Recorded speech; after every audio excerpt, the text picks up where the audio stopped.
Hey guys, this week I decided to focus on a course that I took called Little Warriors. I decided to focus on this course just because of what's come about in the news about the 215 bodies found on a residential school grounds. So this program is based out of Alberta, Canada. It focuses on children that have experienced sexual trauma.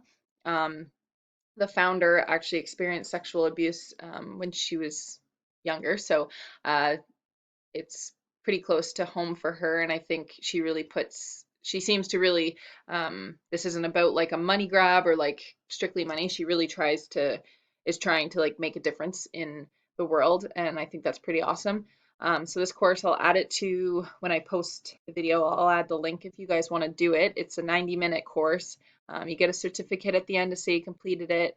Um, and it just kind of talks about the statistics of sexual abuse in childhood and ways that we can prevent it and try to eradicate it eventually, which would be nice. But yeah, so it's a really interesting course. I would suggest doing it. It doesn't take long. But anyways, the things that I took away from it were that so there's when I think of sexual abuse, I think of like touching or like um, just inappropriate conduct between an adult and a child. But sexual abuse can also come in forms like a child watching pornography or being made to watch anything that's like not for their age.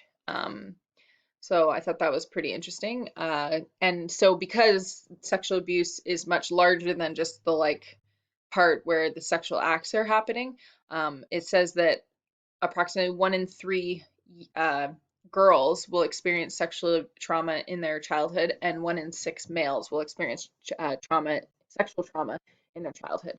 So I thought those statistics were pretty high and shocking, especially for somebody like myself who luckily has never had to experience sexual trauma. Um, I was pretty shocked to hear that like some girls, that would mean some females that I work with have experienced sexual abuse in their lifetime. I think it also helps with where I'm doing my placement because I work at a jail. A lot of the males that and the females that I work with have also experienced sexual trauma in their childhood. So it's good to know, and it's good to like be able to see the signs of somebody that has experienced that. Um, the other thing that's good about this course is it helps parents that might have a child that's experienced sexual trauma and they're not really sure how to approach it.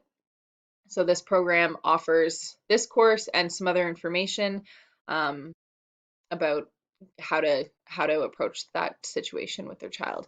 The other thing too is Little Warriors is actually like a therapeutic ranch out in Alberta, so your child can go there. And I can't remember if parents can go too, but it's basically a therapeutic ranch to assist children with the sexual abuse that they've encountered and ways to overcome that experience. I also took away from this course about just things you can look for if you're, because you can't just look at somebody and say you're a sexual predator.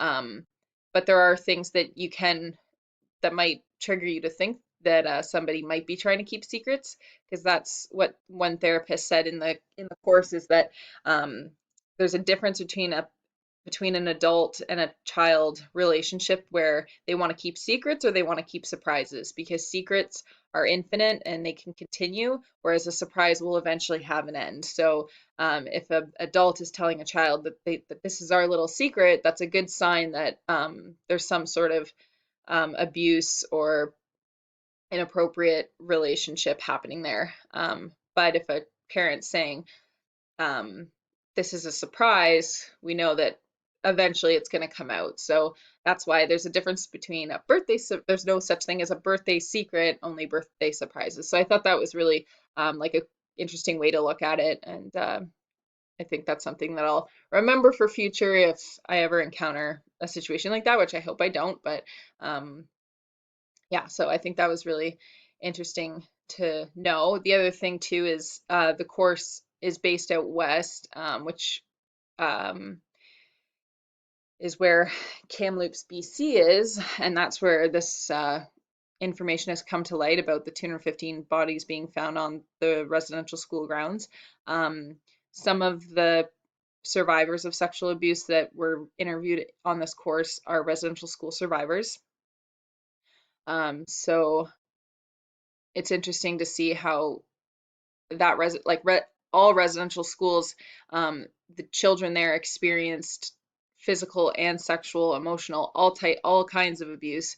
But it's no wonder that we're seeing this systemic issue now with um, like 80% of the incarceration rates are Indigenous people, but like I can't remember what our actual Indigenous population is, but it's like less than, I think it's like 20% or something like that. But then we have 80% of them are incarcerated. And then when you look at what they've experienced in their lifetime, they've experienced sexual, physical, emotional, psychological abuse at the hands of their parents who who were at residential schools and experienced that themselves. So we have to find a way to break that cycle, which can be pretty difficult when you grow up and that's all you know.